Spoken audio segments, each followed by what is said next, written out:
Talk about a view to wake you up in the morning.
This place is called Sacred Rim, and you can see why.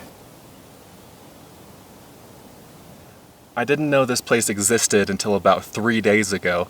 I was just browsing Google Maps, just kind of zooming in and panning around like you do. And I saw a spot called Sacred Rim Trailhead marked on the map, and I thought, oh, that sounds interesting. I've never heard of that before. So I did some research, and by research, I Googled it, saw some pretty pictures and thought, yeah, that looks awesome. It was only a 1.6 mile hike to get here. It took about 40 minutes, pretty easy hike. I saw pictures online of kids doing this hike with their families. Incredible views for such a short, easy little hike. I think the lighting might be a little bit better at sunset instead of sunrise, but it's still a beautiful, beautiful place. The spot where the actual Sacred Rim Trail ends is over here, and that's where I opened the video. That shot of me standing on the promontory is over here. And in fact, I just saw someone else hiking over here. Where are they? There we go. So that is where the trail deposits you. Then I looked over and I saw a taller, more prominent promontory. That's what I'm standing on now. And it just has equally awesome views. Really, just an amazing place. And if we zoom in to the east here, so I'm still in the Wind River Range, and these are some pretty interesting spots over here on the horizon. So this spot right here is Fremont Peak. That is the third highest mountain in Wyoming. The first being Granite Peak, which is off to the left somewhere. I don't think you can quite see it from here, but it is in the same mountain range. I have climbed it before. And the second highest peak in Wyoming is Grand Teton, and so this is the third. That little point off to the left of it is called Mount Sacagawea, or Sacagawea, however you want to say it. And then there's Jackson Peak, and all three of those are 13,000 foot peaks, pretty high. And then that little notch on the far right is called Indian Pass. And there's a trail that goes over that I would love to do at some point in the future. But that'll have to wait for another day, another adventure. And then over here we've got some really beautiful valleys and cliffs. Again, the lighting isn't great right now, but you can see just the depth of the landscape here. It's just so complex and rugged and beautiful. And then if we look more downward, we've got some beautiful lakes in the bottom of the valley here. We've got this long one down here. And a couple smaller ones pop up, like that little guy right there. And this over here. There's another one I can kind of barely see. I think it's right there.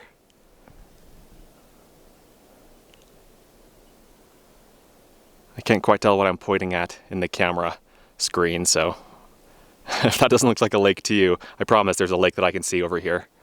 And by the way, this is my drink of choice this morning, some mint herbal tea. If you feel like your water isn't quite dirty enough for you, then herbal tea is a great way to fix that. Ooh, hot in here. The car's been sitting in the sun. I didn't have the sunshade up, so it's toasty. But this is the first of 4 Wyoming mountain ranges that we're going to be seeing today. The Wind Rivers were number 1. I'm going to leave the Wind Rivers now. If you want to see a full Wind River video, that was the previous video, the one that I filmed yesterday. And now we have about, let's see, what time is it? It is 9:07. I have about an hour and a half drive to the next destination and the next mountain range. So let's hit the road.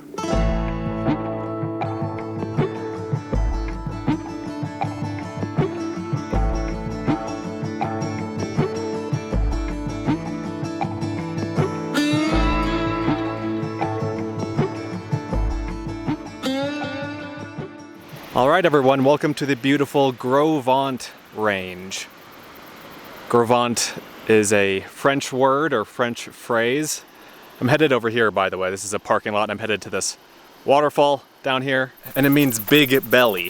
That's what Gros Ventre means. And again, it's this mountain range. There's also a Gros Ventre river and several other things that are named that here. This waterfall is called Granite Falls. This creek out here is Granite Creek. And I believe I read that this waterfall was used for filming A River Runs Through It, you know, that Brad Pitt movie. Even though I believe that's supposed to be set in Montana, this is Wyoming. They filmed here and it looks really pretty. There are a handful of other people down here. There's a hot spring over here. Really pretty place.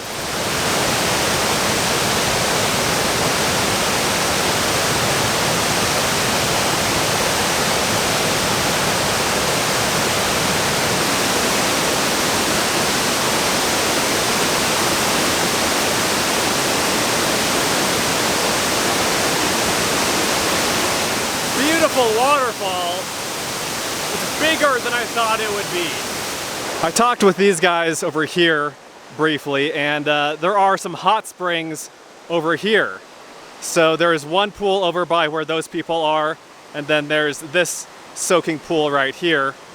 Apparently there's very hot water coming down off of these cliffs, and these different soaking pools have different temperatures, and apparently they're very nice, according to these guys that I talked to a minute ago. So pretty awesome place for a waterfall. This dog is just having the time of his life. I mean, pretty awesome place for a hot spring right below a waterfall. There's also a commercial hot spring resort just above here, but it's like a swimming pool that's got heated water in it. It's not like a wild natural looking one like those back there, but that can still be nice too, you know, it just depends on what you're looking for. Right now, I'm looking to catch my breath as I'm hiking up that hill. I'm also looking for some food. So I'm gonna drive back out of here, out of the Gros Ventre range, and gonna go find some food. I have one place in mind, I hope it's open, but I'm not sure.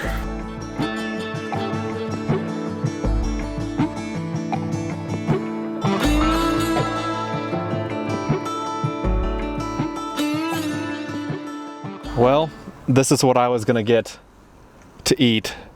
It's like a barbecue food truck, but it's closed.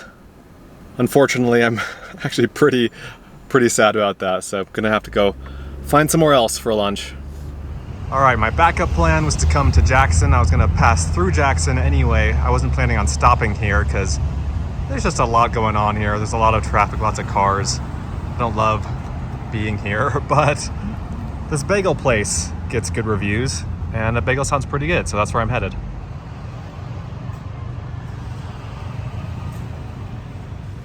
Time to grab the handy dandy steering wheel desk. Let's get a closer look at this bagel. It's thick, that's good. I got a bagel sandwich with spicy turkey and sprouts, and let's see, what else do we have on here? That looks good. Can you see that? I asked for pepper jack cheese, and that's not pepper jack, but still looks good. I'm excited.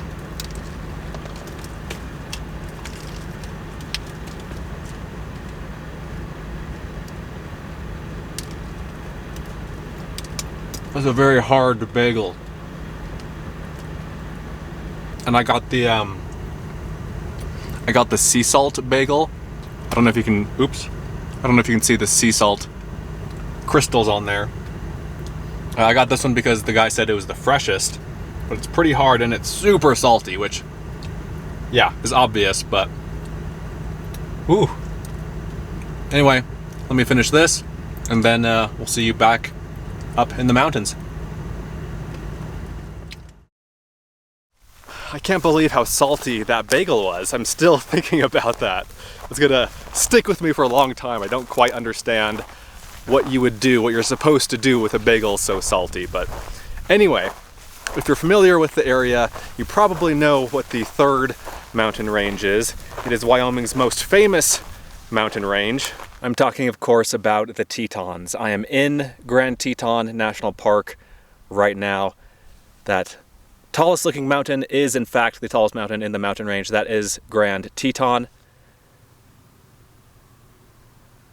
Let's zoom out a little bit, give you a better idea of the full expanse of this southern part of the range. Just an amazing place, amazing mountain range. And this place where I am right now is pretty cool too. And I've never been up here before. I mean, I've been to this national park a ton, but I've never been up on this broad plateau, and I like it because you can't really see any signs of civilization.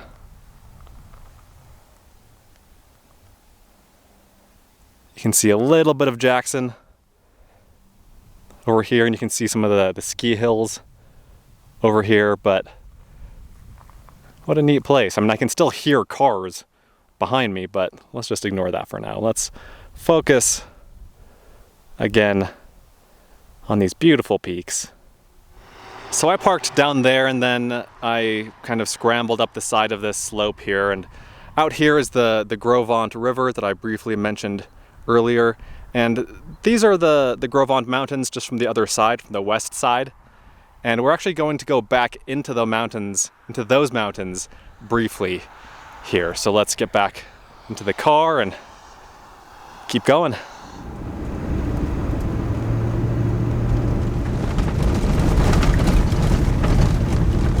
All right, next up is a place called the Wedding Tree. And it's called that because we have this beautiful tree growing out of this ridge with amazing views of the Tetons. So people come here to get engaged and get married, all in a beautiful place with a beautiful backdrop.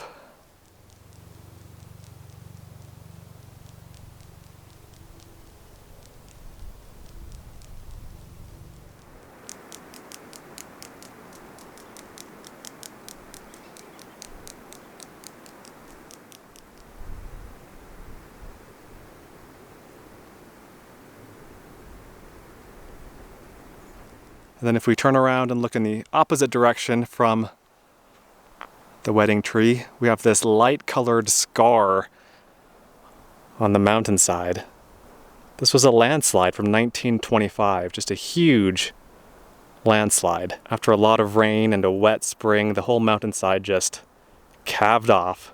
All of that earth came down to the bottom of the valley here, dammed up the Gros Ventre River, and created a new lake, which is what we're gonna go check out next.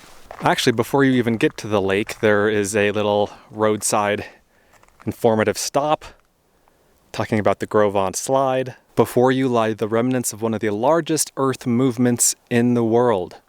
On June 23rd, 1925, earth, rock, and debris moved rapidly from an altitude of 9,000 feet across the valley bottom and up the slope of the red bluffs behind you.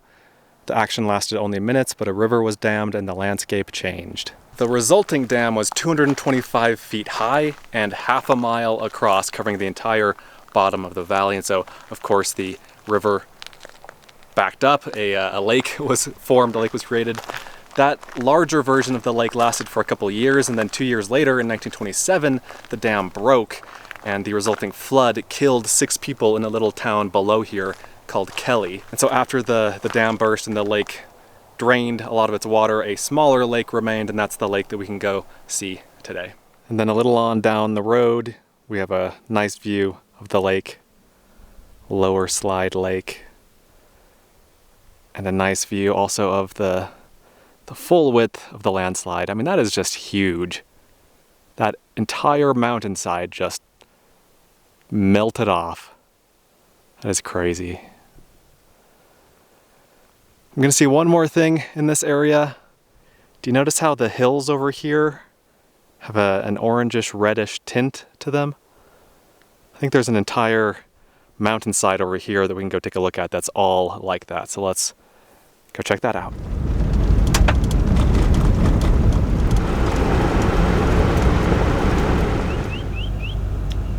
There's a bear right there, guys.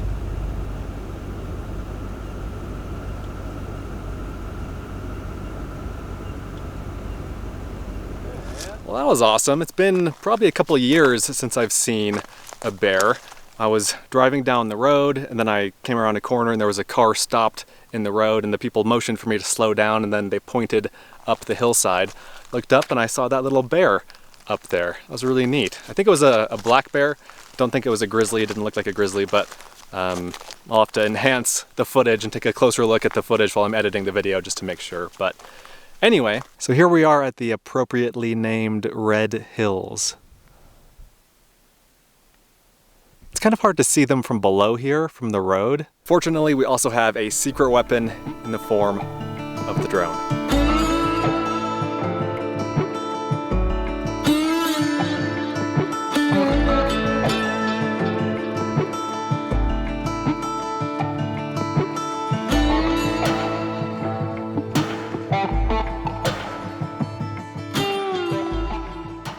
It's fun for me to finally come here to the Red Hills because I've known about this place for probably 15 years.